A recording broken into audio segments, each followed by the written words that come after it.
The UK Prime Minister Boris Johnson has granted China's Huawei a limited role in Britain's 5G mobile network, resisting US pressure to exclude the company from next-generation communications on fears China could use it to steal secrets.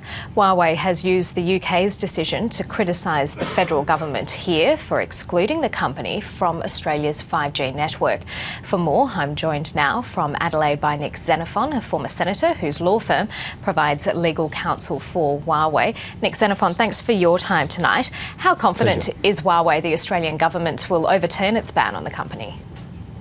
Well, I think the confidence relates to this. The UK government made a strong decision based on the facts, based on the evidence, based on advice from their security agencies, from the head of MI5, their domestic intelligence agency, to say that Huawei, with its 5G kit, could be involved in the non-core aspects of the rollout of 5G in the UK, and with it tremendous benefits. But that's not the key. That's not the key issue. The key issue is that the UK, after an exhaustive forensic approach based on the evidence, found that Huawei could participate in 5G, that any risks of cybersecurity that they were concerned about could have been dealt with through the safeguards in place.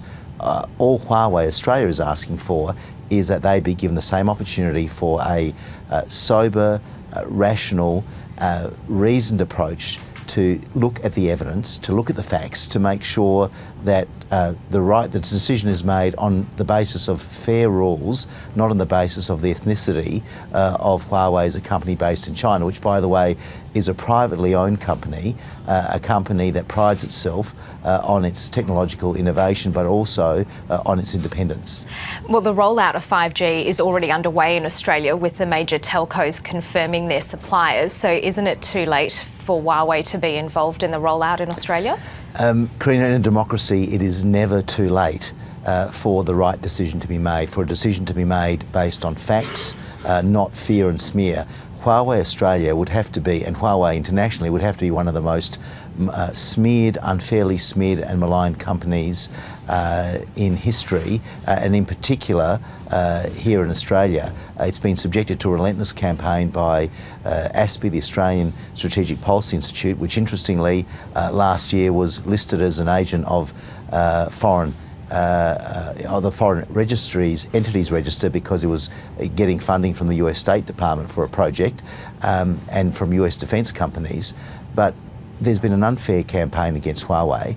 What they want is for the facts to be on the table and to engage with government, to engage with key stakeholders, to say that if you're going to make a decision, make it based on rules that are fair, rules that are based on fair criteria. The problem is Huawei doesn't actually know what the rules are at the moment. They seem to be changing constantly. This decision was made 2 Prime Ministers ago by the Turnbull government. I think Prime Minister Morrison, in his pronouncements on this issue, has been very, very reasoned, very fair, and I think that here's an opportunity to look at what the UK has done and not to be bullied by the United States on this issue. Well, you mentioned the think tank ASPI. Simeon Gilding, a former top spy in Australia who led the Australian Signals Directorate's assessment of Huawei, he's written a piece for ASPI saying effectively China's introduction of controversial laws in 2017 which require Chinese companies to cooperate with national intelligence work meant that Chinese technology companies could not be trusted. That's the big problem for Huawei, isn't it? It's those laws that compel them to hand over the information. I mean, I'm afraid that this is, pun intended, this is a case of gilding the lily when it comes to this. What's been said here by ASPI's analyst. The fact is, Huawei is only beholden to one set of laws in Australia, and they are Australian laws. The requirements of intelligence agencies, the requirements of national security agencies, that's who they have to comply to. That's all they're interested in, to make sure that they abide by Australian laws and cooperate fully. Now, the fatal flaw in ASPI's analysis is that countries around the world, that in the United States, here in Australia, in the UK, in the European Union, if a security agency wants a technology company to do something, then they are required to do so. We've had massive changes in our national security laws as a result of terrorist attacks, as a result of ISIS and other dark agents. And that's why telecommunications companies must cooperate with their intelligence services. But to conflate what Huawei or other technology companies in China must do with what Huawei Australia must do, that is abide by Australian laws, is simply wrong. And can I just make this is a great irony in this debate.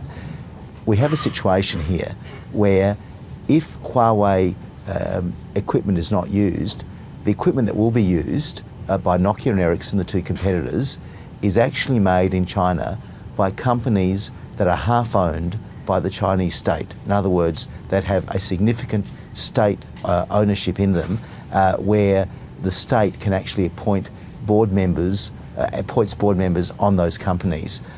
This is the great irony of the debate that seems to have been lost by those that have been using Huawei as a whipping post in the context of a US-China trade war. Yeah, well, Simeon Gilding, he went on to write, it's simply not reasonable to expect that Huawei would refuse a direction from the Chinese Communist Party, especially one backed by law.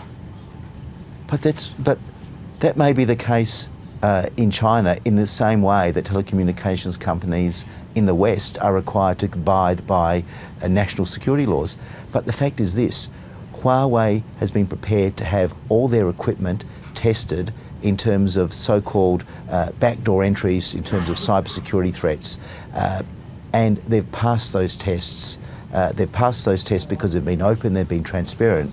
We have a situation where the competitors, where the manufacturers of the 5G equipment, the alternative 5G equipment, have not been prepared to put their equipment through the paces in the same way that Huawei was several years ago. But even Britain is approaching this cautiously, isn't it? Because it's only allowing Huawei to work on non-core elements of its 5G network.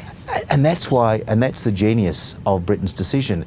It has got the balance right, in my view, that what it's doing is saying that the core elements in terms of authentication, encryption, all those very sensitive issues should not be controlled by any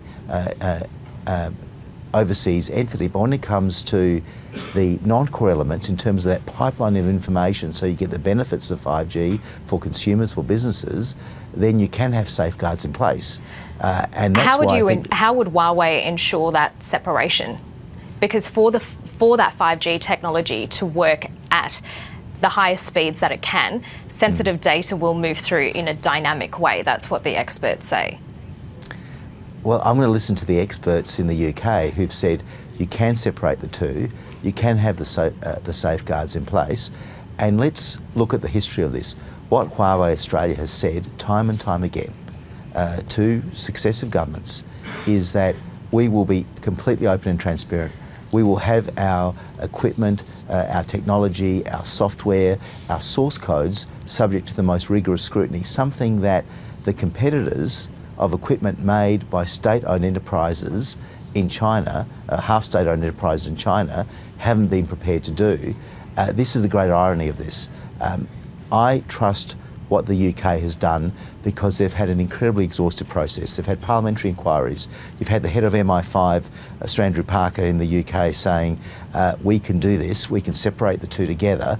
Why is it that it seems that people like ASPI, so-called think tanks like ASPI, are saying that we must blindly follow what the Trump administration is doing on this? It doesn't make sense.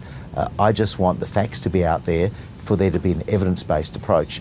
Otherwise, a bad decision will be made, and that's, from my point of view as a lawyer, that is something that should be avoided at all costs. But also, Australia will miss out on the enormous benefits of this 5G technology. Okay, Nick Xenophon, we appreciate you taking the time to speak to us tonight. Pleasure.